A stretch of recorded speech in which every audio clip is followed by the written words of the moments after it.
every time I come to Saudi Arabia, and it's just like, we don't have to lock the door. We don't have a bodyguard. Nobody's carrying a gun. Yeah. That made me feel like coming back home made me feel so safe.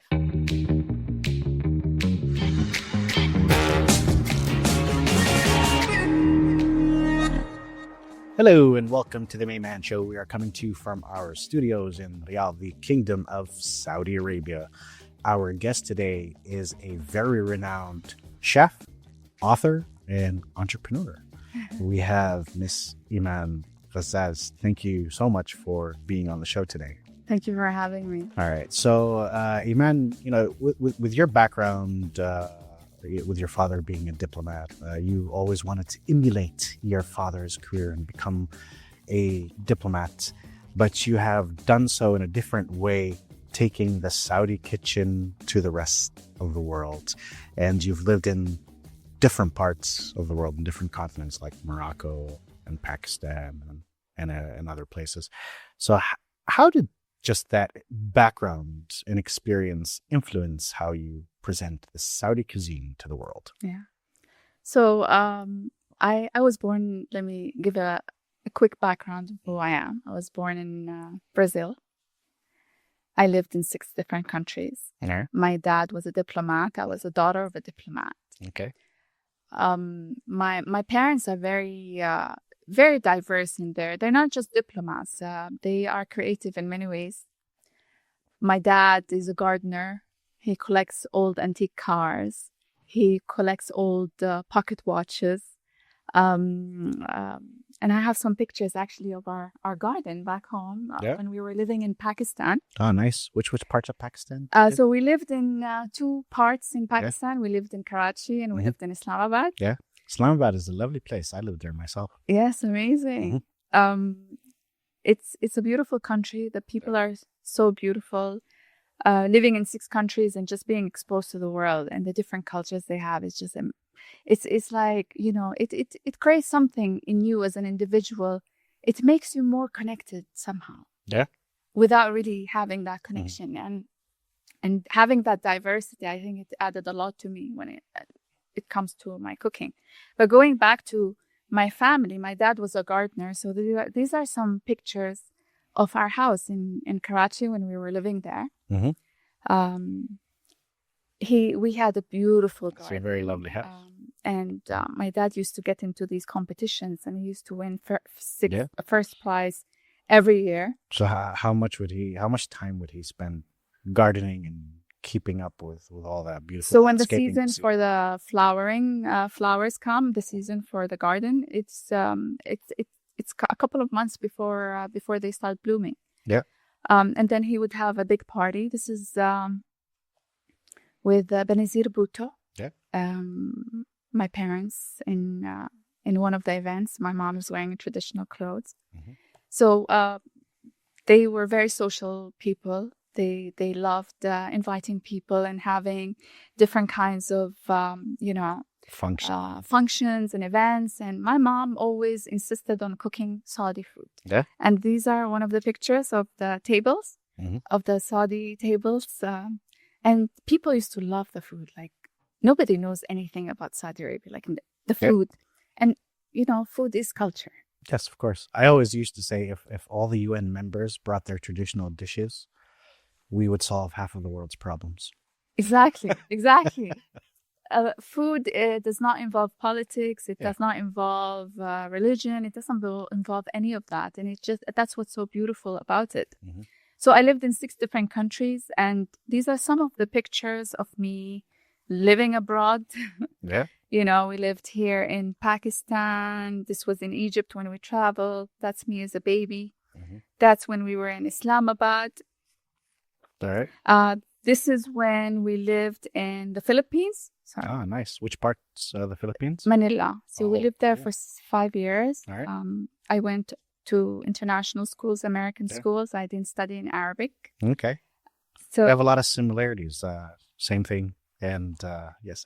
We do have a lot of similarities. My family also used to have big functions in Islamabad, and my mom used to always insist on bringing Saudi food to to artists. Definitely, yeah. And everybody used to be like, "Wow, Iman," like, I used to hear like my parents' friends say always like, "Wow, your food is amazing," and I never appreciated Saudi food till I started seeing these comments. Mm-hmm. These are some pictures of us when we were living in Ghana. Yeah. That's me and my sisters and my brothers and my dad. All right. And in each of these countries we lived in, there was like always chaos, because when we were living in the Philippines, there were typhoons. Okay. And they were very scary because it comes with tornadoes, and it comes with like, houses being destroyed. And we had to live through that. I remember my mom used to take us, when there's a typhoon, she used to take us in the middle of the house, and she used to hug us. Like, I can't forget this experience. She used to hug us, and she would be, praying Quran, and she was crying, and we would be crying. It was so scary. Like the wind was so strong, the sound was so loud. That was one. When we lived in Algeria, my dad was the ambassador there. We experienced the earthquake that happened 20 years ago in Algeria, and there were so many people who died. When we lived in Karachi during the Gulf War, there was a issue between Muslims, Shias and Sunnis. Yeah. So the Shias threw a bomb at our house. Okay. When we lived in Ghana, my brother got the malaria. He almost died. We couldn't find the medicine for him. So that was like, each country we lived in, we experienced not only the culture and the country and the people, trials and tribulations, and basically the tension. Exactly. There were a lot of like experiences that we'll never forget. So it's something that we carry on with us, and we move on. Mm-hmm. Oh, that's what made me as Eman, what changed me as somebody who lived abroad, appreciate. Okay. I appreciate coming to Saudi Arabia and the safety and the security that we experienced. Mm-hmm. When I was studying in the American school in Karachi, one of my classmates, he got kidnapped. Okay. And he was kidnapped for 6 months. Right. And we used to travel in the car with a bodyguard, and I know how that is. I grew up. Exactly. I grew up with the same bulletproof setting. cars and things like that. And every time I come to Saudi Arabia, and it's just like, we don't have to lock the door. We don't have a bodyguard. Nobody's carrying a gun. Yeah. That made me feel like coming back home made me feel so safe. Okay.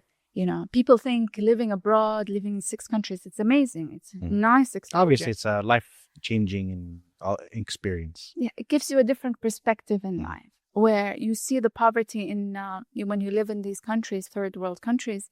You see the poverty, the people begging on the streets, and you come back home here and you don't see anybody begging on the street. You don't see kids with cut off legs and hands, and you come back and you say, thank God for my country. And that was like 25 years ago. All right. فأحمد ربي. This is the story of who I am. Okay. And where we come from. So my dad cooks as well. My mom cooks as well. The whole family cooks. We're like a Greek family. Okay. So every time we make food, it was always like, our gathering was surrounded around food. But my dad, his cooking is very traditional, like شغل البار. Yeah. It's very traditional. So when we go out in the open, we go to the desert or in the garden, in the greenery, he likes to cook outdoor. There's something about outdoor cups that just is unrivaled.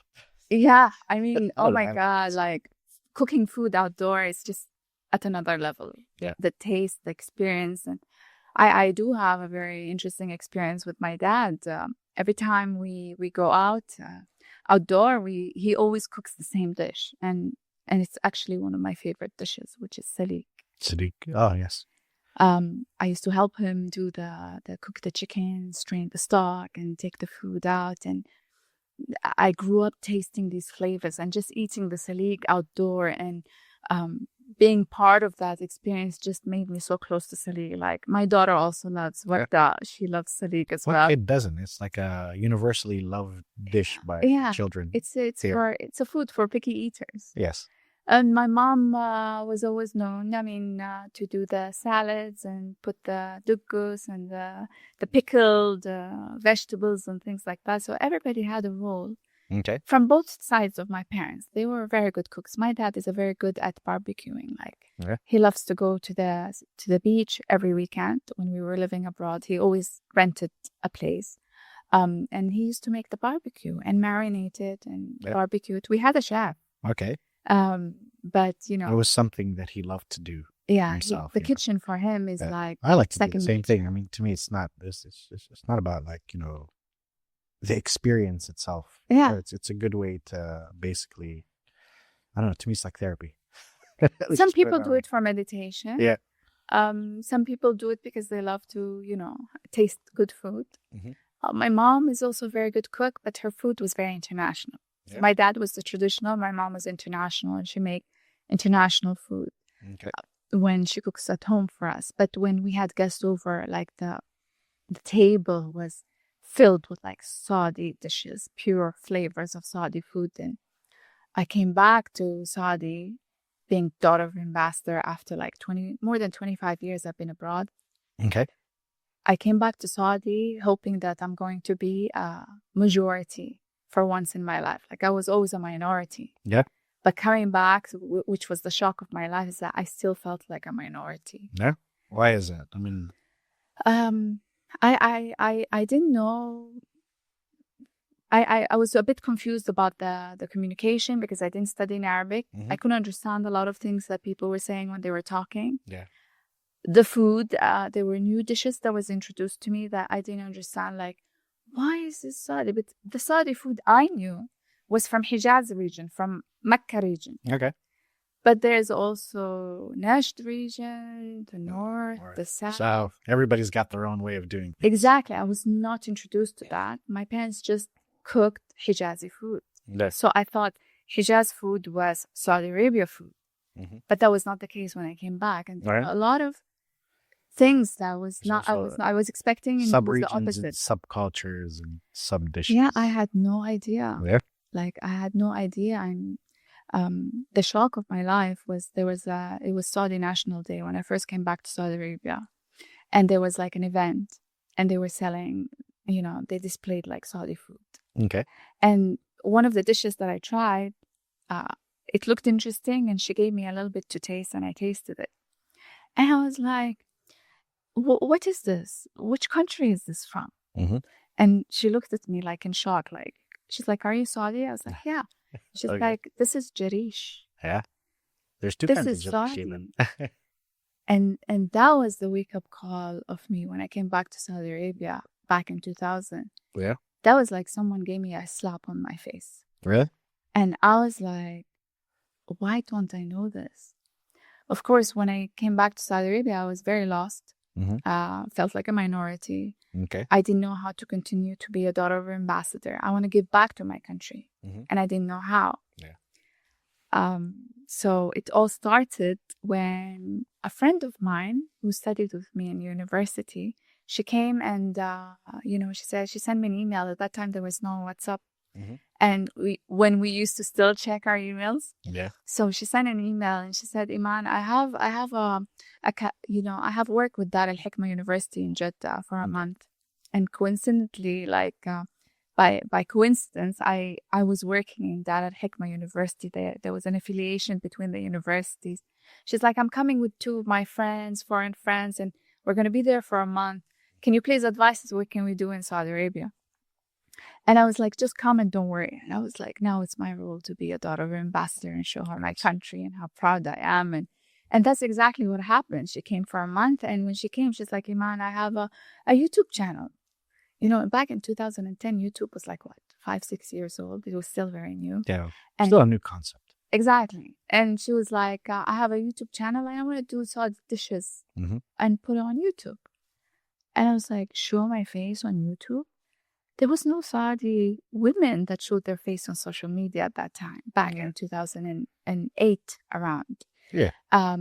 And I was like, me show my face? Oh my God! Like I have to ask my husband. Okay. Like Yeah, social norms it back was then not were not what they are today. the only Saudi women that would show their face on air anywhere was on the news. Yeah. But online, no, it was not. And I got a bit like, I was like hesitant. And then I was like, I need to ask my husband. So I went and asked my husband. I was like, it's okay. I go show my face on YouTube. Yeah. Hi, is it normal? And he's like, do what you want. He's a Miami boy, so he's very chill. All right. He's like, do what you want. I said, you know what? Okay, I'll do it. I'll wear my abaya. I'll put my tarha, introduce my clothes and my outfits and things like that.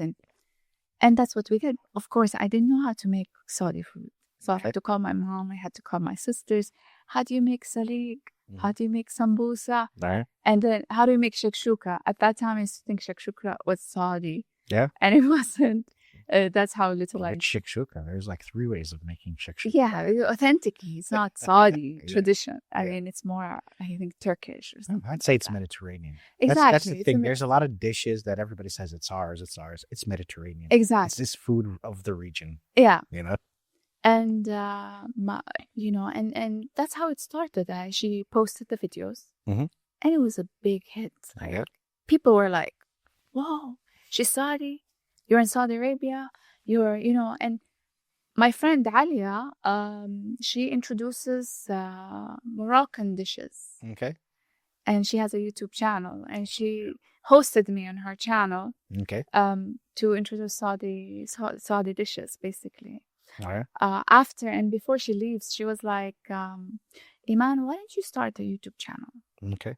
And nobody knows anything about Saudi culture. Mm-hmm. It's very easy. And, all you need to do is get a Canon camera and press record with a stand. And that's it. Yeah, I mean, that's one way of doing it. And that's how it all started. Yes. And that's when my journey for social media started. Okay. So what was the Saudi dish that you decided would be the ambassador of Saudi cuisine at that time? Because you said you were asking how you make sabi. It was all Hijazi food. Yeah. What was it? So I did the first dish I did. I'm trying to remember. Shurbat al-hab. Okay. I did shurbat al-hab. Okay. And I took the dishes, of course, from the recipe from my mom. Mm-hmm. I did a dessert called sogadana. Okay. Do you know it? Maybe with it's another tapioca. Name. Okay, tapioca with it's like a dessert. It's very famous from Mecca. Okay. I did mantu. Mantu, yeah. Mantu. It's food from the Hijaz region. Yeah. I did. But other parts of the world also make mantu, and it's even called mantu. Yeah. Manti in Turkey. There's different kinds. Everyone has their own different flavors. Even when I traveled to Georgia, they have a dish that looks like mantu. Yes. But their way is it's like a big ball. Yeah. It's not like it's different. It's the same ingredients, but the spices are different way of preparing it. See, I think that's also what makes the Hijazi kitchen unique, because Hijaz was a port city, so it's open to all sorts of cultures. So it was able to get that influence and twist and turn things to their own. Yeah, you know what I mean? Pilgrims. Yeah, I mean, for more than 100 years, people kept coming from around the world, and they stayed in Hijaz region, in Jeddah and Mecca, Medina, and they brought their culture with them. So in Hijaz region, we actually have 3 cuisines. Okay. We have the Hijazi food. Mm-hmm. We have the Indonesian food, we call Javanese. Call what? Javanese. Javanese food. Okay. Akil Jawi. Okay. Oh, okay. It originally came from Indonesia. All right. And then we have the Bukhari. Yes. Uzbekistan and all these kind of which is synonymous across the whole. They brought their culture with that is lunch for everybody. Exactly. So, and now there's a third cuisine that's being introduced in Hijaz region, which is Thai food. Yeah. Okay. But if you go to Indonesia, the Indonesian food there is different than the Indonesian food. We have the akil jawi. Yeah. It's different than here. They don't taste the same. It's the same concept, but it's been so modified. Like it moved all the way here. It became Saudized. Saudization. Exactly. All right. And and it's very diverse. It's like a melting pot. Okay. Yeah. So when your friend asked you to, what your friend recommended that you start a YouTube channel, and you got the blessing and and green light from your husband and family and everything. What did you give us a little snapshot of what you did to start your channel? And also at that time I remember when we were talking to you, you started at that. You were experimenting more with international cuisines, and then you shifted to traditional. So, what made you, want to highlight Saudi cuisine on your channel, basically? Yeah, I wanted to continue being an ambassador for my country. Okay. And I didn't know how. I was very lost. I came back to Saudi Arabia in 2000. Okay. And it was like, what am I going to do now? Like, I want to do something that really continue this path that I started since I was born. And when I did the first video with my friend Alia, I was like, and she told me to start a YouTube channel. I felt a spark there. I felt that's how I'll continue being an ambassador. Right. I'll introduce the Saudi culture through food. Okay. In English. Yeah. Why English? I didn't study in Arabic. That was one of the first reasons why. That's the reason why we have why I have my English podcast. I couldn't speak Arabic very well. All right. People would make fun of me. They think I'm not Saudi because my accent was so bad and my Arabic was so bad. Okay. They thought I was a foreigner raised in and lived in Saudi Arabia. The second reason is that I wanted to continue being an ambassador for my country to the world. So the common language was English, and I continued doing it in English. I thought I had a strength where mostly other Saudis don't have, is that I'm very fluent in English, and I was able to send out the message properly. So I started my YouTube channel, and I realized that it was not just about food. Because some people who converted to Islam, I remember the story, and they would write like their stories in the description under the video, and they're like, we're two couples from Poland, and we converted to Islam. All right. And we want to not only convert to Islam, but we also want to live the culture and do the same food that you guys cook. All right. So thank you for this channel in English. It helps themselves and everything. Exactly. Right. And then the Saudis who used to go to America and abroad to study in English, and they get homesick and they want to cook Saudi food. It was easy for them to learn English and make Saudi food. Okay. They take two birds in one stone. Exactly. Speak the language, fill my belly up. Exactly. And also you have all these expats who were raised and lived in Saudi Arabia, but they unfortunately had to go back home. And they don't know how to make the recipes of Ruz Bukhari and Kabsa and all that. They don't know. There was no channel on YouTube that introduces the Saudi food the authentic way, and it's in English. So I realized I was adding a lot of value to people's lives. It was not just about food. It was about connecting. Okay. The food with the culture. It was about adding value to people's lives. Okay. And it was just more than food. It was not just cooking. It was changing people's lives and kind of making people experience. And one of the other stories, for example, that one of my followers wrote in YouTube. So there is a pub in the UK, a pub. Okay. Oh, and I was like, astaghfirullah. So anyway, every Friday he would make my kabsa dish. Okay. And he sent me a message and he's like, hi, Chef Eman, I do your kabsa dish in my pub every Friday. Okay. And it's such a big hit. And thank you so much. And that's where I realized I am spreading the culture. Yeah. I am teaching people how to, what is Saudi Arabia is really about. And this is, I used to cook in my kitchen, and I used to cook sometimes with my kids, sometimes without my kids. And it's a message telling people, I'm Saudi. Okay. This is how we look. My kitchen is the same as your kitchen. Okay.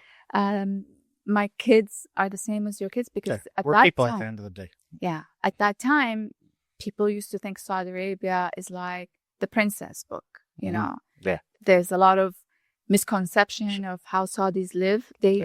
When I was living abroad, they would think we're living in tents and we ride camels. Yes. Everybody thought I'd get an oil well for my birthday. Exactly. and I needed to show this side. It's the kitchen. Yeah. It's a small lens in my house. It's my kitchen. We live the same way you guys live. Yeah. We have the same setup kitchen as you guys. So there was a lot of inside messages to educate the world what Saudi Arabia is really about. Okay. And that kind of like helped me kill that misconception of what people that we live in tents and we ride camels. No, we have a home. We live in, we have cars. We have kitchens like yours, and we have pots like you. So there was a lot of communication, indirect messages that I was sending out in my channels. All right.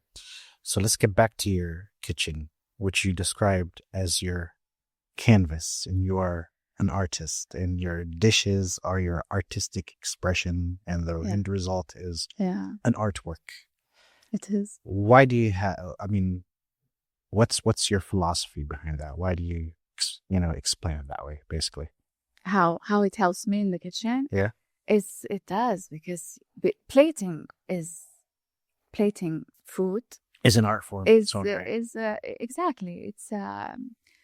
It's an art. Okay. And knowing how to put different colors of foods and contrasting foods and putting it together in a plate with the traditional items and traditional spoons and the old pots, and putting it all together and making it colorful. That's what an artist likes to do. It helped me a lot. It gives me a perception how to make the food look so nice and so colorful. Okay. And so let's just, while we still have a little bit of time, let's talk about your book, Mandala, and some of your work, which is reintroducing Saudi pottery. Give us a little snapshot of all this work that you've done. I like to always do something that nobody has done before. Yeah.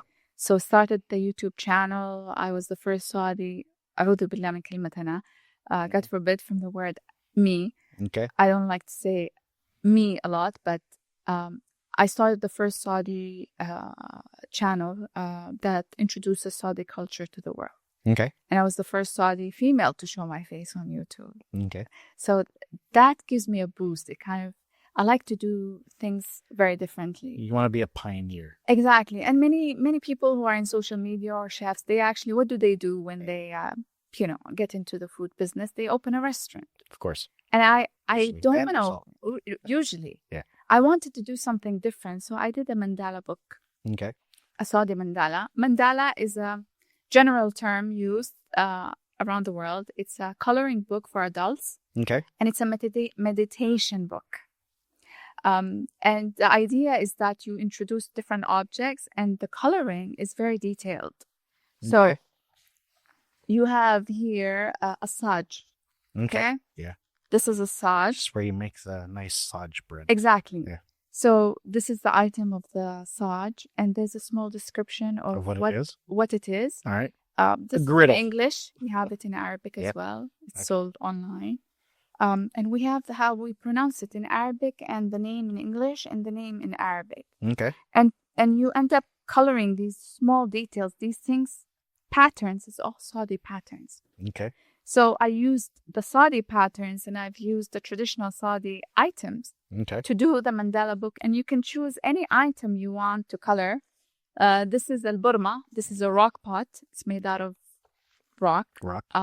We have something similar over there, which is called the magla. All right, let me go get it. Okay. And this is the kind of show. Review. Yes. Very spontaneous. So this is the wooden handle for the kleja. Kleja. Exactly. Yes. You know kleja very well. You're from Qassim. Yes, exactly. My dad, God rest his soul, used to call the Belgian waffles or kleja Belgique, so it's like Belgian. Yeah. Kleja. So this is the pot that you're talking about. Yeah. It's a rock pot that's made. It's handmade, by the way. Yeah. This is very popular in the south. I'll go back to that, but let's continue the mandala. So there you have different items. Tamriya. The tamriya is where you put the tamur, the dates inside, and here there's a small like tray where you put the seeds. So I designed it, and mandala, you can find it everywhere. Yeah. But no one has ever done a mandala, a Saudi mandala. Okay, so you decided to take it upon yourself to first. So I worked on this project actually with my friend Alia, who convinced me to open the YouTube channel because she did one from Morocco. Oh, nice. And she convinced me. So if you, in the beginning of the page here, there's a small introduction about me and Alia and our signatures in it. Oh, that's cool. So yeah, I mean, these are some of the few things that I like to do. So yeah. The other thing I started is an online store where I'm selling traditional pots, Saudi pots.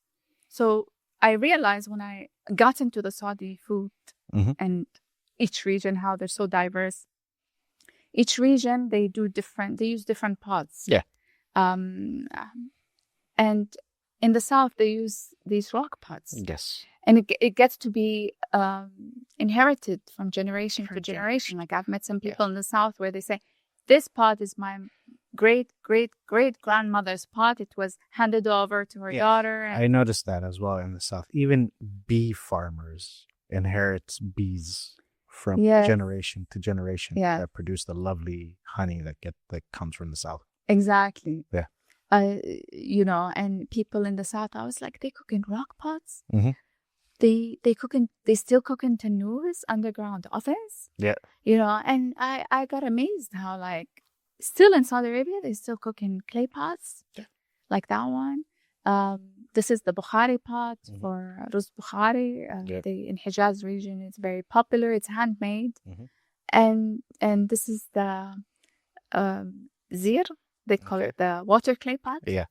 How our ancestors used to use it. Okay. So I fell in love with these things because in today's world, everyone's getting sick. And one of the questions that kept coming to my mind is that, what did our ancestors used to do? Why did our grandparents hardly ever got sick, only when they got old? Right. There were not a lot of diseases. Everyone had a lot of they were healthy. Yeah. Everything was natural. No food had preservatives or anything. Exactly. If it wasn't natural, nobody ate it. Exactly. Yeah. And why? What did they do? No. So I realized they were using natural pots. This is made out of rock. Yeah. They go take the rock from inside the mountain and they hand carve it. It takes them a whole day to do one pot. This is hand carved. Yes. The time, dedication, and attention of craftsmanship always amazes me. Exactly. Yeah. And it never, it doesn't leach like these natural pots. They don't leach poison or chemicals into the food. Yes. Like I've read an article back in the past that non-stick Teflon pans are cancerous. Yes, I heard the same too. And I was like, I want natural pots. I want to do what our ancestors used to do. Okay. I started filming these things for my followers and the engagement was so high. I realized that we need to continue doing stuff like this so it doesn't die. Right. We don't it doesn't become extinct. Yes. All right. That's interesting. And before we wrap up our interview, I always ask my guests, partners of each episode, if they have a personal message to the audience watching, listening, and reading at home. What's yours before we wrap up? Yeah, I think we have a responsibility, a message that we need to pass on to our children. It's a responsibility. We have to take ownership. Yep. We need to educate our kids about our food and culture. With all the modernization that's happening, we're forgetting where our roots are coming from. Okay. We shouldn't forget that. And having podcasts like this helps preserve this information for the next generation. So thank you for this podcast. Continue doing what you're doing. Oh, thank you. Appreciate it. I always just think it's a platform for me to rant for a couple of minutes and go. No, there is. This is going to be on YouTube forever. Yep. So, you know, it's something Oh that God, you said forever. Now I'm nervous.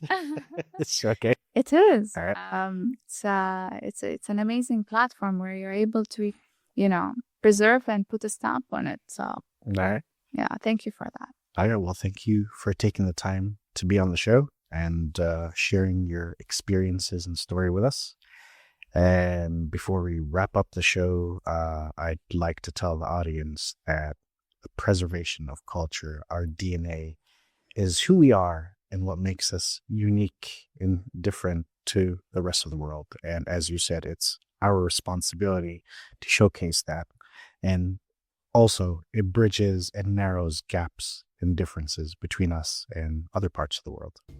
And I'd like to thank you again for being here. Thank you so much for having me. Tune in to the one and only Mayman Show. See you later. Bye.